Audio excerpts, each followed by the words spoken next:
বেলুড়ে Indo Japan কারখানার বন্ধর পর শ্রমিকরা একটি পরিত্যক্ত ঘরকে হাসপাতাল গড়ে তোলে।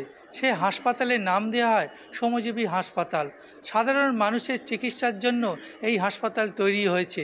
প্রয়োজন হয়ে পড়েছে হাসপাতালে পরিষদ জমির প্রয়োজন হয়েছে, কারণ হচ্ছে 300 বেডের একটি হাসপাতাল তৈরি করবে শ্রমজীবীর এই শ্রমিকরা। আমাদের দাবিটা হলো ভূমি দপ্তর আইন মানো, আইন অনুযায়ী করা উচিত তুমি সেটাই করো।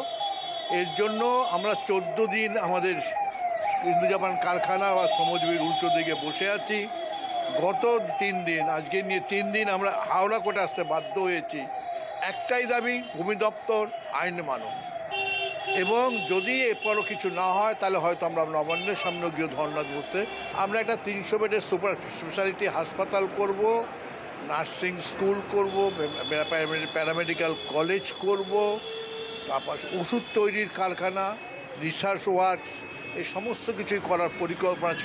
যে একটা ইউনিক ফিচার আছে যে এটা একটা বন্ধ হয়ে যাওয়া কলকারখানার যারা শ্রমিক তারা এই কারখানা থেকে বেরিয়ে এসে তারা এই হসপিটালটাকে তৈরি করে, এবং এই হসপিটালটা তৈরি করার পেছনে একটা দীর্ঘ ইতিহাস আছে, এবং এটা সম্পূর্ণ একটা গণ উদ্যোগে তৈরি করা হসপিটাল, যেটা কর্পোরেট সেক্টরের এখন যে স্বাস্থ্যবিধি ব্যবস্থা চলছে, যে কর্পোরেট ব্যবস্থা, তার বিরুদ্ধে একটা প্রতিবাদী সংগঠন।